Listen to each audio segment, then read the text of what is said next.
I was sent to observe humans in battle, and I've never regretted anything. More Part 4. The Veskari came with the dawn. Velnara watched from the command center as thousands of signatures appeared on the sensors. Bioships descended from orbit, massive organic vessels that pulsed with hostile life.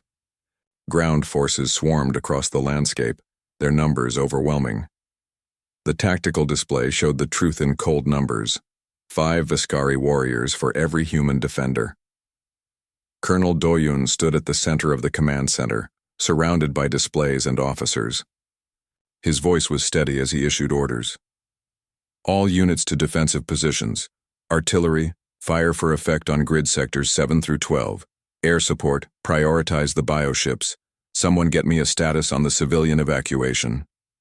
Evacuation at 60%, sir, an officer reported. The tunnels are packed. We need more time. Then we buy them time, Doyen said simply. Send Fire Team Corvus to Junction Point Delta. That's a critical choke point for the evacuation route. They hold there no matter what. Velnara watched through the command center's monitors as Corvus moved into position. Junction Point Delta was where 3 corridors met, with the civilian evacuation tunnels just behind. If the Veskari broke through there, thousands of civilians would die. The team set up their defense with grim efficiency. Jiho positioned his heavy weapon to cover the main approach. Unji found a high position with clear sight lines. Suho placed demolition charges at strategic points. Minseo organized their medical supplies and ammunition. Hyunwoo studied the terrain, calculating fields of fire and fallback positions. How long do we hold? Jiho asked. Until the last civilian is clear, Hyunwoo replied. However long that takes. The first wave hit the outer defenses at 06:30 hours. Velnara watched multiple screens as humans engaged the Veskari across a dozen positions. Artillery shells exploded among the enemy swarms. Human fighters dove through clouds of biomatter to strafe ground targets. Soldiers in trenches fired until their weapons overheated, then grabbed new weapons and kept firing. The Veskari didn't retreat. They didn't hesitate. They came in endless waves, climbing over their own dead, absorbing casualties that would have broken any other species. Their bioweapons spat acid and toxins. Their warriors moved with insectoid speed. They were a force of nature, mindless and unstoppable, but the humans held. They held through losses that mounted by the minute. They held through ammunition shortages and equipment failures. They held because behind them were families, children, people who couldn't fight for themselves. At Junction, Point Delta, Fire Team Corvus faced their first assault at 07 WAMF team hours. The Veskari came screaming down all 3 corridors simultaneously. Jiho's heavy weapon roared, creating a wall of fire that nothing could pass. But the Veskari found other ways, climbing walls, dropping from ceiling vents, using their numbers to overwhelm defenses. Unji's rifle cracked again and again. Each shot was a death sentence for a Veskari warrior. Her accuracy was inhuman, impossible, yet she maintained it, shot after shot. When 3 Veskari broke through Jiho's fire, Unji put them down before they covered 5 meters. Suho waited until the corridors were packed with Veskari, then detonated his charges. The explosions collapsed sections of corridor, burying dozens of enemies. But it also damaged the junction's structural integrity. They couldn't use explosives, again without bringing the whole intersection down on their heads. We've got a problem, Suho shouted over the weapons fire. Structural integrity at 40%. One more blast and this whole place collapses. Then we hold without explosives, Hyunwoo said. Tighten the perimeter. Make every shot count. For 2 hours they held. Velnara watched in horror and fascination as 5 humans faced hundreds of Veskari. They rotated positions when ammunition ran low. They covered each other's reloads. When Jiho's weapon finally overheated beyond use, he grabbed it by the barrel and used it as a club, crushing Veskari with brutal efficiency. Minseo divided her time between fighting and healing. She'd patch a wound on Suho, then turn and shoot 3 Veskari trying to flank them. She'd stabilize Unji after a near miss with acid spray, then drag Jiho to cover when he took a hit. The medic was everywhere, fighting death from all sides. At 0845, the command center lost contact with 3 defensive positions. The Veskari had broken through on the eastern flank. Colonel Doyen's voice came over the communications network, calm despite the disaster. All units, be advised, eastern defenses have fallen. Reorient to plug the gap. Hold your positions. The evacuation is at 85%. But the breakthrough meant more Veskari could flow toward Junction Point Delta. The pressure on Corvus intensified. The corridors filled with enemies faster than they could kill them. "We can't hold," Jiho shouted. His improvised club was broken. He'd switched to his sidearm, firing with mechanical precision, even as his hands shook from exhaustion. "We hold," Hyunwoo said. There was something in his voice, a certainty that defied reality. "We hold because there's no one else. Pull back to second position, fighting retreat, move." They fell back 10 meters, consolidating behind better cover. The Veskari poured into the space they'd abandoned. Yoonji continued shooting, her face a mask of concentration.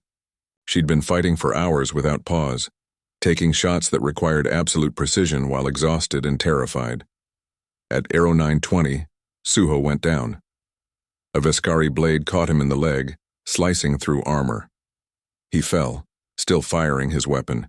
Minseo dragged him behind cover, but they'd lost another fighter. Now it was 4 against hundreds. The command center reported evacuation at 90%. Just 10 more minutes. 10 minutes to save 5,000 lives. 10 minutes that might as well have been eternity. The Veskari must have sensed the humans weakening. They pressed harder, accepting casualties that seemed impossible. They climbed over barricades made of their own dead. They used acid to dissolve cover. They were winning through pure attrition. Jiho's sidearm clicked empty. No more ammunition. He looked at his teammates, saw their own supplies running low, and made a decision. He grabbed a piece of twisted metal from the floor and charged into the Veskari swarm, roaring defiance. "Jiho, no!" Hyunwoo screamed. But it was too late. The soldier disappeared into the mass of enemies, fighting with bare hands and improvised weapons. He bought them 30 seconds and his life. Now they were 3, Hyunwoo, Yoonji, and Minseo. Suho was unconscious from blood loss. The Veskari kept coming. The junction point would fall. Everyone knew it. Then, at 0927, the most beautiful sound Velnara had ever heard came over the communications network. "All units, evacuation complete. Repeat, all civilians are clear. You are authorized to fall back to final defensive positions." "Corvus, did you hear that?" Colonel Doyen's voice cut through. "Fall back, you've done enough. Fall back now." Hyunwoo looked at the Veskari swarm, at his unconscious teammate, at the corridor behind them that led to the evacuation tunnels. If they ran, the Veskari would follow. If they stayed. "Yoonji, Minseo, get Suho out of here," he ordered. "What about you?" Minseo demanded. "Someone has to cover your retreat. Someone has to make sure they don't follow." Hyunwoo smiled, tired and sad. "Take care of each other. Tell Jiho's family he died saving lives. Tell them all that we held the line." "No," Yoonji said flatly. "We're not leaving you." "That's an order." "Then court-martial me," the sniper replied. She positioned herself next to him, weapon ready. "We hold together or we fall together." Minseo dragged Suho to the evacuation corridor, then turned back. She couldn't leave them. She wouldn't. She raised her weapon and stood with her team. What happened next saved their lives. Artillery fire, so close that the concussions shook the junction point, began pounding the corridors. Doyen had ordered danger-close fire support, accepting the risk to his own soldiers to give them a chance. The explosions tore through the Veskari swarm, creating seconds of confusion. "Move." Hyunwoo grabbed them both. "Move now." They ran, carrying Suho between them, as artillery fire chased them down the corridor. They reached the final defensive line just as the junction point collapsed behind them, sealing off that approach with tons of rubble. They'd held. Against impossible odds, they'd held long enough. The civilians were safe, but the battle wasn't over. The Veskari attack continued across all fronts. Humans fought and died by the dozens. Defensive positions fell one by one. The final lines contracted around the base itself. At 1100 hours, with ammunition critically low and casualties mounting, by the minute, sensor contacts appeared at the edge of the system. The Galactic fleet had arrived, responding to distress calls. Capital ships began bombarding Viscari positions from orbit. The tide turned. The Viscari, faced with overwhelming firepower from above, began withdrawing. By 1200, the battle was over. Velnara stood in the command center as the final reports came in. 378 humans dead, 800 wounded. The base was heavily damaged, but the colony was saved. 50,000 civilians alive because humans had refused to break. She found Fire Team Corvus in the medical bay. They sat together, battered and bleeding, staring at nothing. Jiho's body had been recovered from Junction Point Delta. He'd killed 47 Viscari before he fell. They didn't speak. There were no words for what they'd endured, what they'd survived, what they'd lost. I was sent to observe humans in battle, and I've never regretted anything more. Part 3. Velnara couldn't sleep. The images from the battle replayed in her mind every time she closed her eyes. She'd seen combat footage before, studied hundreds of species in warfare, but nothing had prepared her for the reality of watching it happen right in front of her. The sounds, the smells, the absolute chaos and terror of it all. But what disturbed her most was how the humans had functioned within that chaos. They'd been afraid. She'd seen it in their eyes, heard it in their voices. Yet they'd fought anyway. They'd adapted to changing conditions in real time. They'd made decisions that violated standard military doctrine but somehow worked. She needed to understand. At 0300 hours, she left her quarters and made her way to the base's information center. Colonel Doyen had given her access to their military database. If she wanted answers, they would be there. The information center was nearly empty. One human sat at a terminal, a young private named Young-Ho. He looked up when she entered, offering a tired smile. "Can't sleep either?" he asked. "I am researching," Velnara replied. "Yeah, research. That's what I'm calling it too." He gestured to his screen, which displayed messages from Earth. Letters from home. "My grandmother writes me every week. She lived through the unification wars on Earth. Keeps telling me to stay smart and stay alive." "Your people fought wars on your own planet?" Velnara asked. Young-Ho laughed, but it wasn't a happy sound. "Observer, we've been fighting wars since before we had written language. It's kind of what we do best." Velnara accessed the database and began searching. What she found kept her reading until dawn. The scope of human warfare was staggering. Thousands of years of conflict documented in exhaustive detail, weapons that evolved from sharpened stones to nuclear devices, tactics that grew more sophisticated with each generation, conflicts over resources, religion, ideology, territory, and reasons that seemed incomprehensible to her peaceful species. The Quiltharians had never fought a war. They'd evolved past violence before developing advanced technology. Most galactic species had similar histories, but humans had been killing each other with increasing efficiency for their entire existence. She read about something called World War II, where humans killed more than 60 million of their own species. She read about trench warfare, where soldiers lived in mud and died by the thousands for tiny strips of land. She read about aerial bombardment, submarine warfare, biological weapons, and horror after horror. But within that horror, she found something else. She found accounts of medics who ran into fire to reach wounded soldiers. She found stories of pilots who steered damaged aircraft away from cities, sacrificing themselves to save civilians. She found records of soldiers who held positions against impossible odds, buying time for others to escape. She found humanity at its worst and its best, often in the same battle. "Why?" she asked aloud. "Why do you fight so much?" Young-Ho looked over from his terminal. "Mostly because someone else started it and we didn't have a choice. Sometimes because we're stupid and started ourselves. But we learned something from all those wars, observer. We learned how to survive them. And we learned that even in the worst moments, we have to stay human. Otherwise, what's the point?" As morning came, Velnara continued her research. She found files on human military law, rules they'd created to limit their own brutality, the Geneva Conventions, regulations on treatment of prisoners, prohibitions on certain weapons. Humans had looked at their capacity for violence and tried to contain it, to make warfare less terrible even while they fought.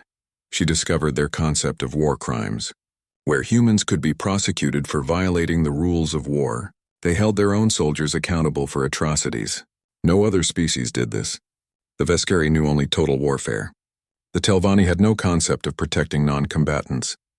But humans, violent, chaotic humans, had built laws to protect the innocent even in combat. Later that day, Velnara visited the medical bay where Suho was recovering from his acid burns. The demolitions expert was in good spirits despite his injuries. Minse was changing his bandages with careful hands. "How do you cope with it?" Velnara asked them. "The violence. The constant danger," Suho shrugged. "You just do." "What's the alternative? Give up, let the Veskari win?" "That's not happening.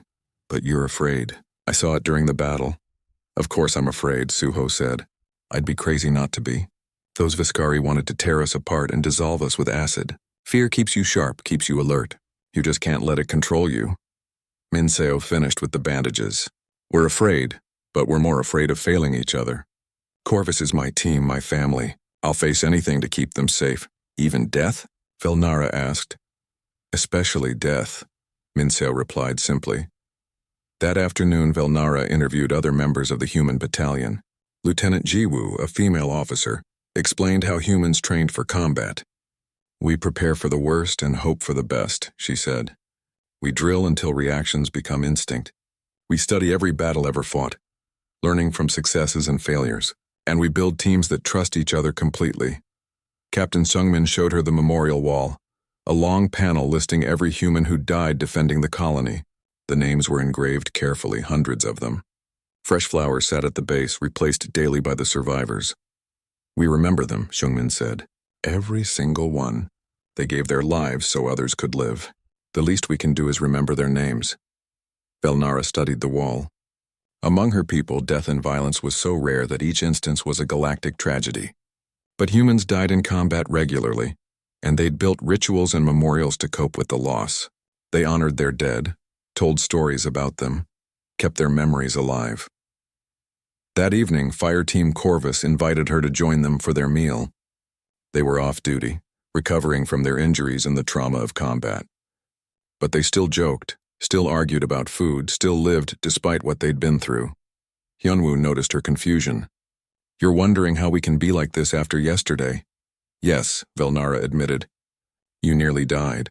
You saw terrible things, yet you act as if nothing happened." "Something did happen," Hyunwoo said quietly. "We all know it. We'll all deal with it in our own ways, through counseling, through talking to each other, through time. But we can't let it break us. Life goes on, observer. We fought to survive, so we're going to survive. That means living, not just existing," Yoonji added. "My grandfather fought in the border conflicts on Earth. He used to say that the enemy wants you dead, but if you let them kill your spirit, they win even if you survive. So we eat, we laugh, we argue about stupid things. We live." Late that night, an emergency alarm shattered the peace. Velnara rushed to the command center and found Colonel Doyen coordinating with other bases. His face was grim. "The Veskari are launching a major offensive," he explained. "Multiple colonies under attack. They're hitting us at dawn with everything they have. Will you evacuate?" Velnara asked. Doyen looked at her like she'd suggested something absurd. "Evacuate?" "There are 50,000 civilians in New Busan colony. We're all that's standing between them and the Veskari. We're not going anywhere, but you're outnumbered. The logical choice would be to retreat and regroup." "Maybe for your people," Doyen said. "But we're human. We don't leave people behind. We hold the line no matter what it costs." He paused, then added, "I can arrange immediate evacuation for you. You're a non-combatant observer. There's no shame in leaving." Velnara thought about the past 2 days. She thought about Hyunwoo's calm in chaos, Minseo's dedication to saving lives, Suho's sacrifice of his own safety, Yoonji's impossible shots, Jiho's unshakable defense. She thought about humans and their terrible, beautiful capacity to fight not because they wanted to, but because someone had to. "I will stay," she said. "I need to observe." What she didn't say was that she needed to understand.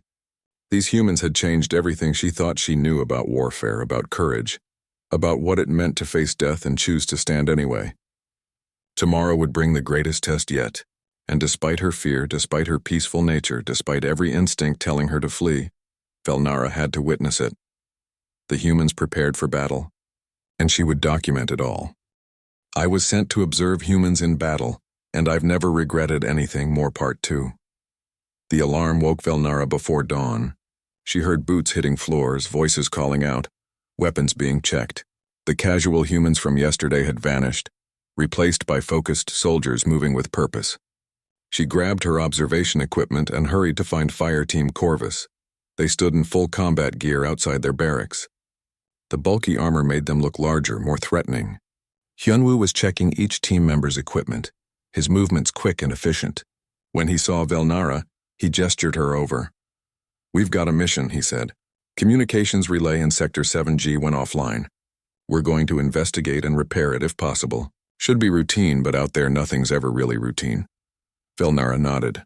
Colonel Doyen had provided her with protective gear, bulkier than her normal suit but rated against Veskari weapons. Minseo helped her check the seals and verify the systems were working. The medic's hands were gentle but quick, professional. "Stay close to me," Minseo said. "If something happens, I need to reach you fast." "I am a non-combatant observer," Velnara reminded her. "I will not interfere with your operations." "Good," Minseo replied. "But if you get hurt, I'm going to interfere with your observing to patch you up." "Understood?" They loaded into a transport vehicle. The interior was cramped and smelled of oil, metal, and something distinctly human.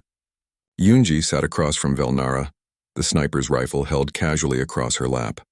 Her eyes were distant, focused on something Velnara couldn't see. The ride took 30 minutes across rough terrain. Nobody talked. The playful atmosphere from yesterday was completely gone. These humans had transformed into something different, something harder. Velnara recorded everything, noting the change in their behavior, their body language, their focus. The transport stopped at the edge of a rocky valley. The communications relay was visible in the distance, a tall structure bristling with equipment. Hyunwoo studied it through enhanced optics, then shook his head. "Something's wrong," he said. "No power signature. No standby lights. Yoonji, get eyes on it."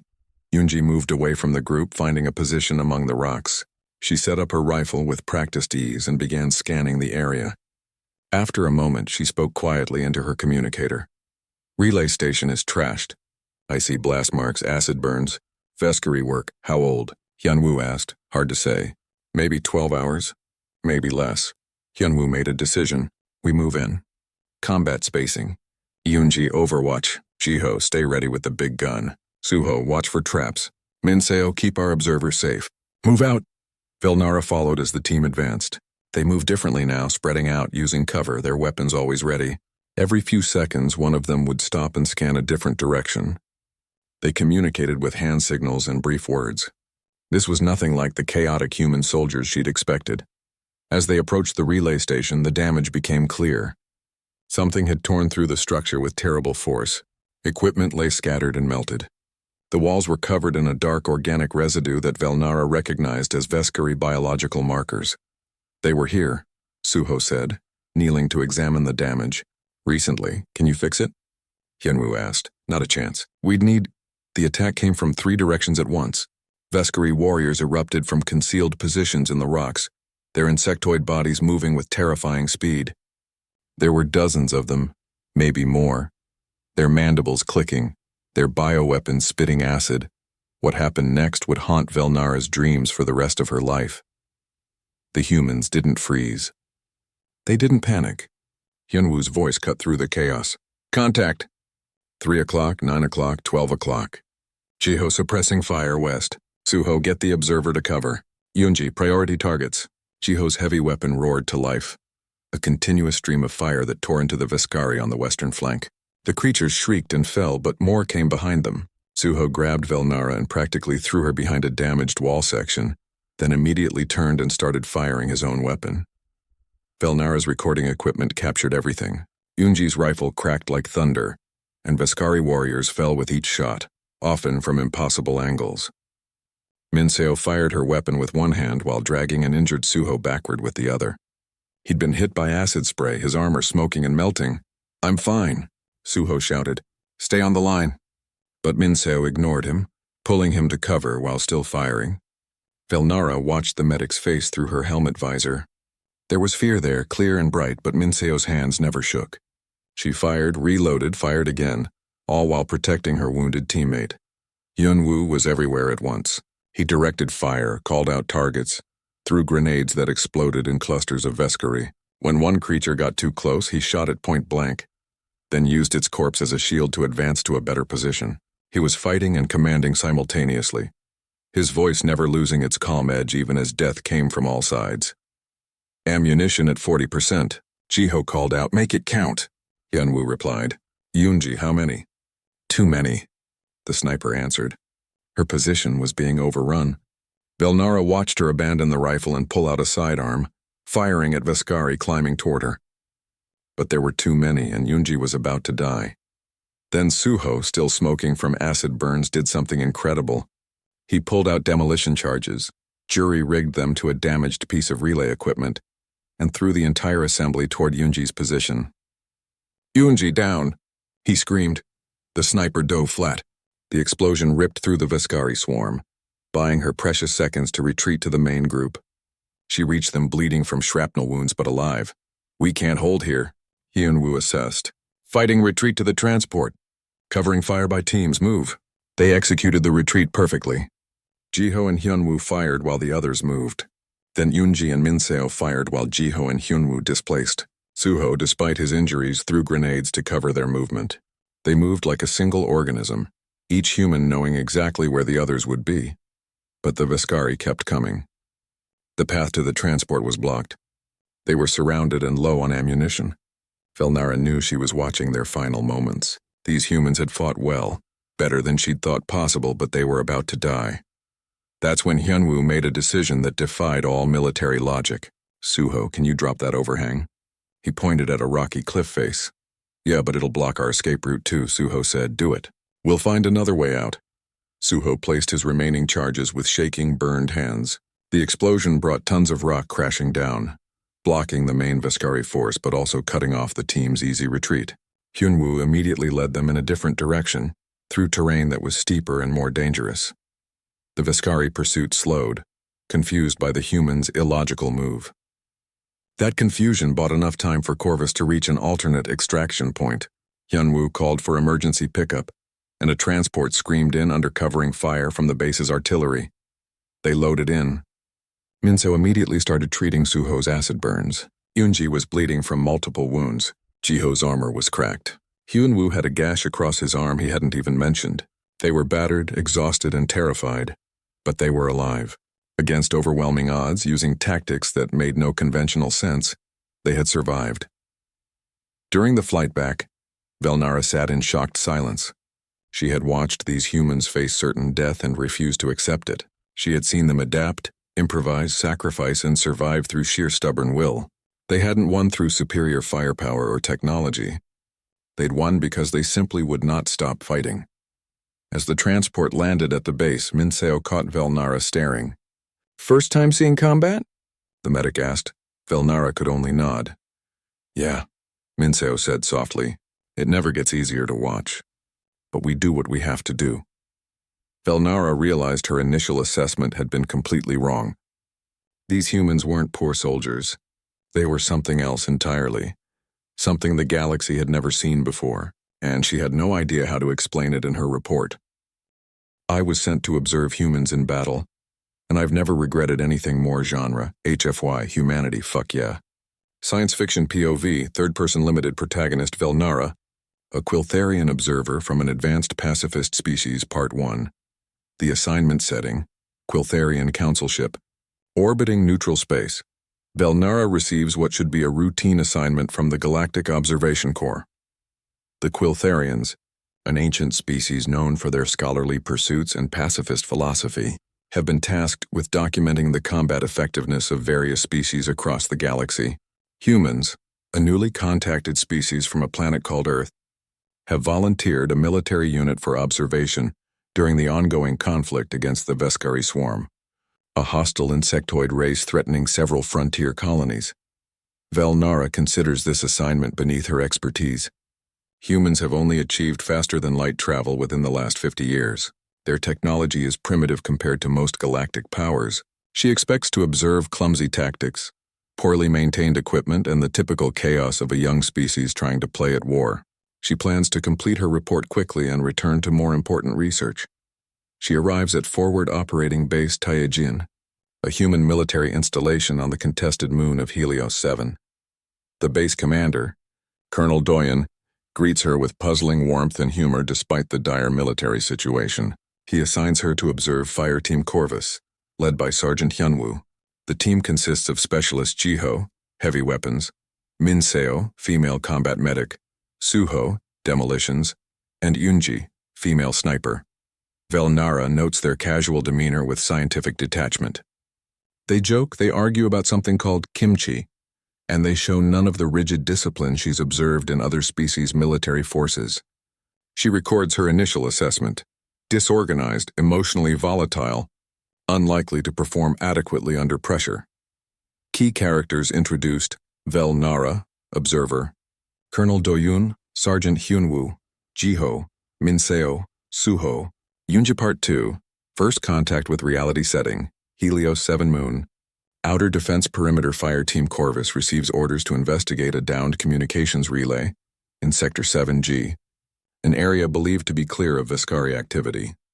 Velnara accompanies them, wearing protective gear but maintaining her position as a non-combatant observer. The team moves through the terrain with practiced ease, their earlier playfulness replaced by focused alertness. When they discover the relay station, they find it destroyed and covered in Viscari biological markers. Before they can report, the Viscari ambush them. What Velnara witnesses in the next 30 minutes challenges everything she understands about combat. The humans don't panic. They don't freeze. Sergeant Hyunwoo issues rapid-fire commands while simultaneously engaging targets. Jiho establishes a defensive position with his heavy weapon, creating a wall of suppressive fire. Junji takes impossible shots from constantly shifting positions. Minseo drags a wounded Suho to cover while firing her sidearm one-handed. The humans fight with a coordination that seems almost telepathic, but what disturbs Velnara most is their creativity. When ammunition runs low, Suho, injured but conscious, jury rigs an explosive trap using damaged equipment.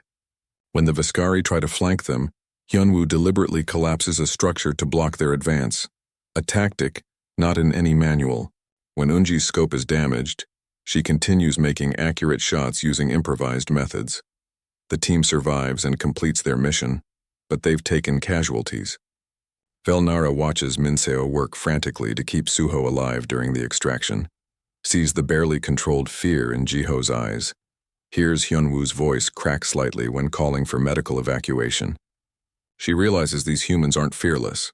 They're terrified. They fight anyway. Key theme: human adaptability and persistence. Despite Fear Part 3, the horror-deepened setting, Fob Taejin Medical Bay and Command Center.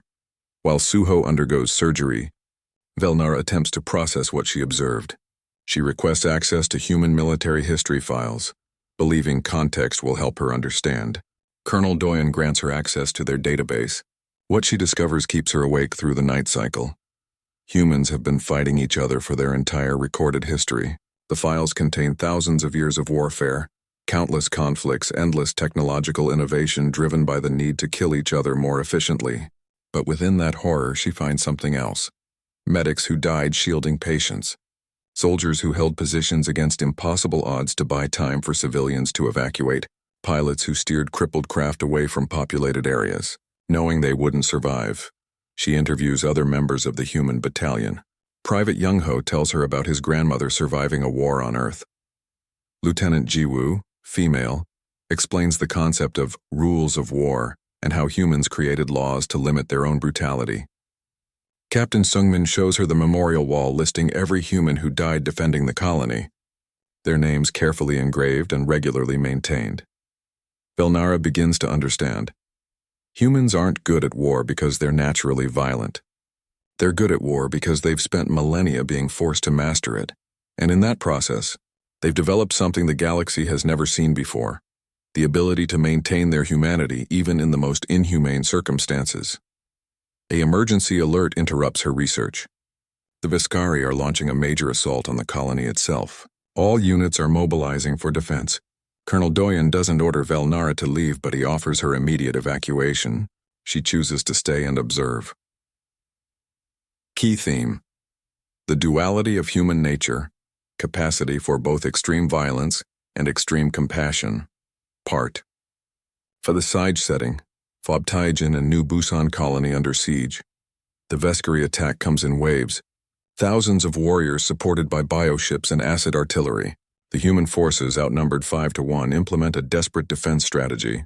Velnara observes from the command center as Colonel Doyen coordinates the battle with calm precision, making impossible decisions about where to commit resources, which positions to hold, which to abandon.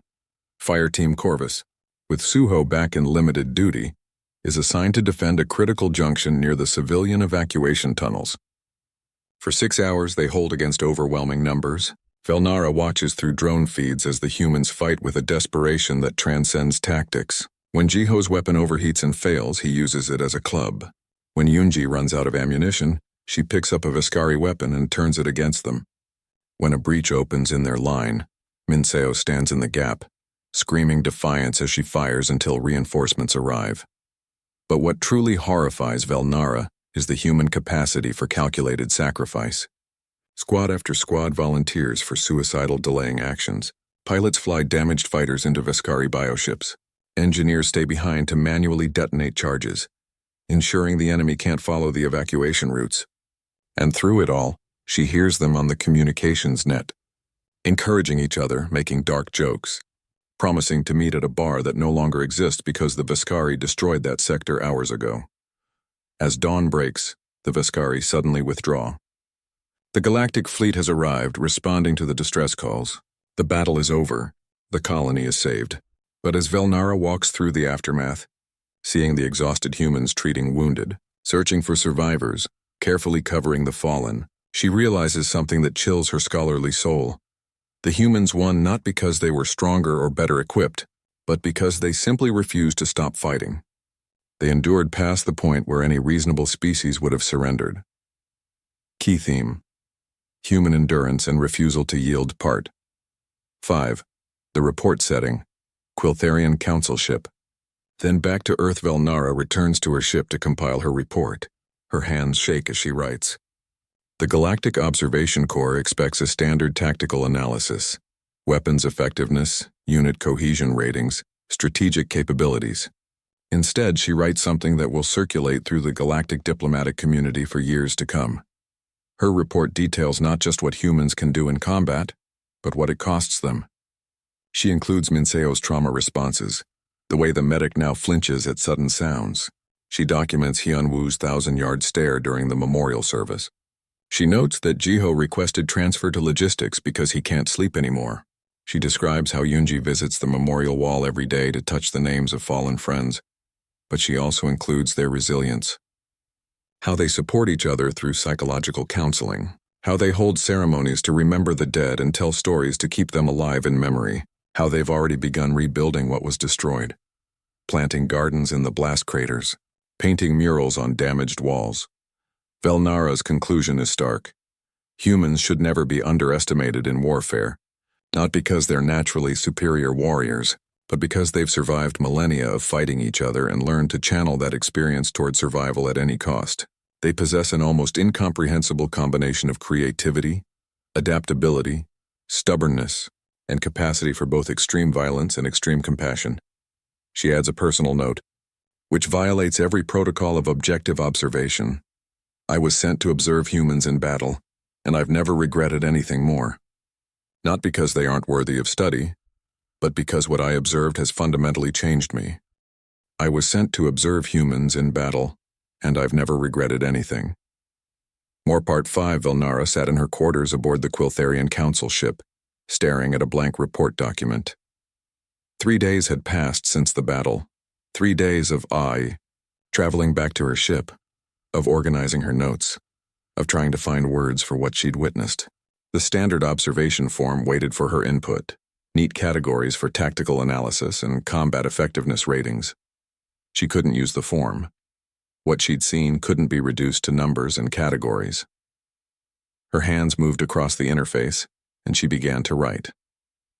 Not a standard report, but something else. Something true. The words came slowly at first, then faster.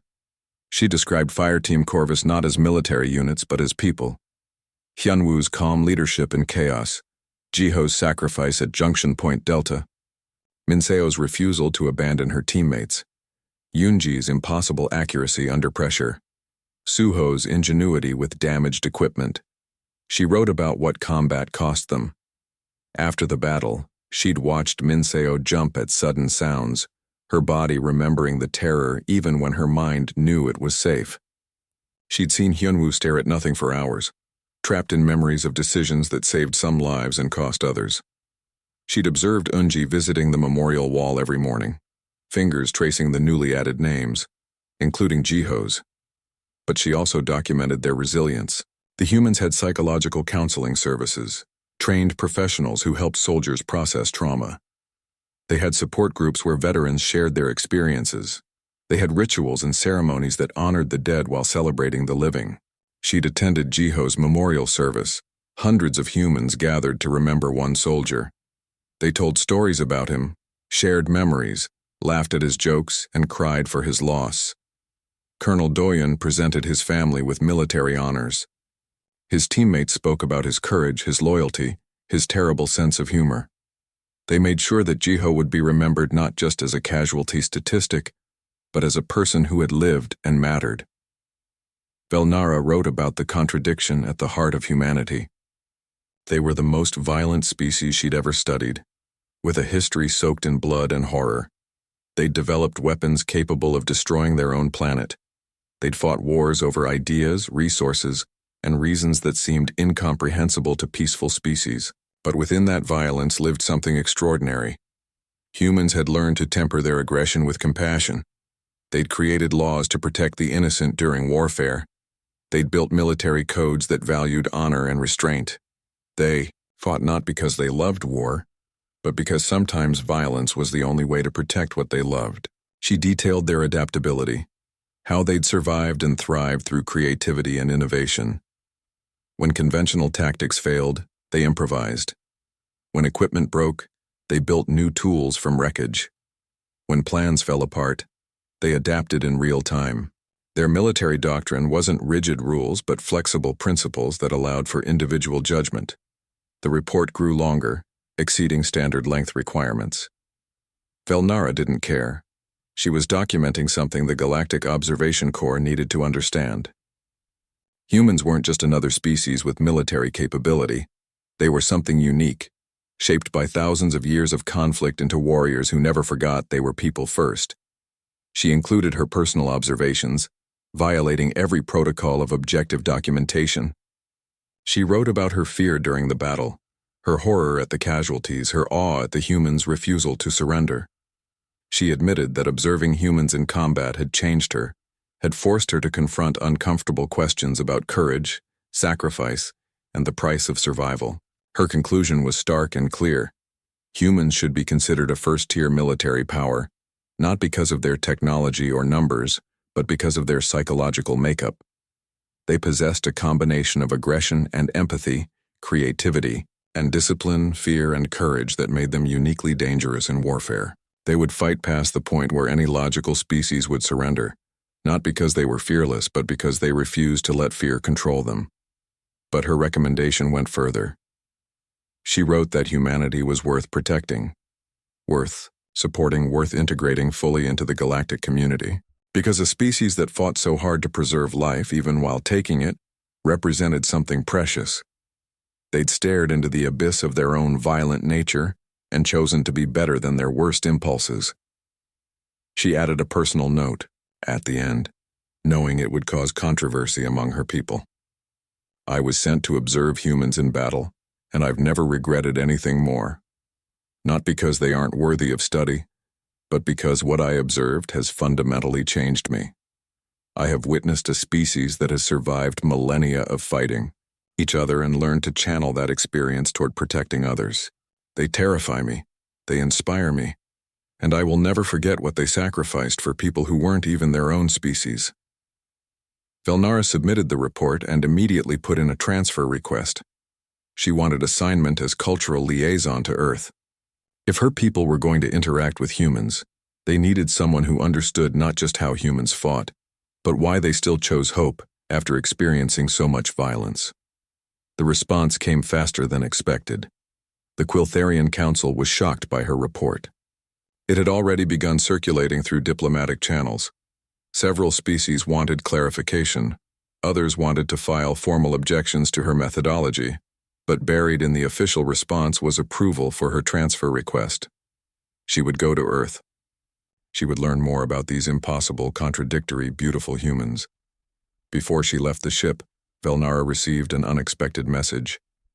It was from Fire Team Corvus, transmitted through military channels. No text, just an image file.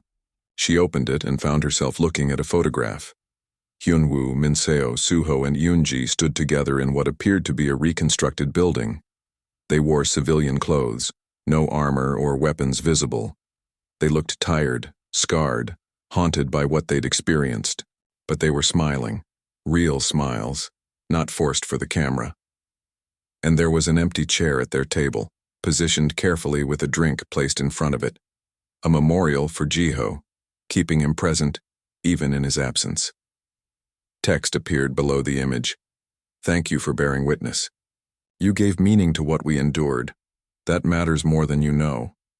If you're ever in New Busan Colony, we saved a seat for you at Doyen's bar. First drink is on us. Velnara stared at the image for a long time. These humans had faced death together, had lost one of their own, had been traumatized by violence that would have broken most species. Yet they still gathered together, still found reasons to smile, still extended friendship to an alien observer who'd done nothing but watch and record. She understood then what made humans truly special. It wasn't their ability to fight. Many species could fight. It was their ability to remain human despite everything they'd endured. To love and laugh and hope even after seeing the worst that existence could offer. To build and create and connect even while preparing for the next battle. They survived, not through strength alone, but through their refusal to let survival be enough. They insisted on living, on finding joy in small moments, on building communities and relationships that gave meaning to their struggle. 3 months later, Velnara stood outside Doyen's bar in New Busan Colony. The colony was rebuilding, new structures rising from the damage. Humans moved through the streets working, talking, living their lives. Children played in parks that had been battlefields. Flowers grew in soil that had been soaked with blood. She entered the bar and saw them immediately. Fire Team Corvus occupied, their usual table, drinks in hand, mid-argument about something trivial. When they saw her, their faces lit up with genuine pleasure. "Observer," Hyunwoo called out. "You actually came?" "I promised I would," Velnara replied. Minseo pulled out a chair, the one they'd saved in the photograph. "Welcome to New Busan. Fair warning, the bar fights here are legendary." They talked for hours, not about the battle, though it hung in the air between them. They talked about rebuilding, about the future, about their plans and hopes. Suho was training new engineers. Hyunji was teaching marksmanship to colony defense volunteers. Minseo had started working at the civilian hospital. Hyunwoo was considering retirement to spend more time with family. They remembered Jiho through stories and laughter, keeping his memory alive not through mourning but through celebration of who he'd been. The empty chair remained, but it wasn't filled with sadness. It was filled with love and remembrance and the determination to live in a way that honored his sacrifice. As the evening progressed, Colonel Doyen himself appeared, no longer in uniform, but still commanding respect. He bought a round for everyone and raised his glass. To those who held the line, to those who didn't make it home, and to our friends from the stars who chose to stand with us. They drank together, human and alien, survivors of a battle that should have been impossible to win. Velnara felt tears on her face again, but this time they weren't tears of horror or fear. They were tears of gratitude and connection. She'd been sent to observe humans in battle and had learned a truth her peaceful species had never needed to understand.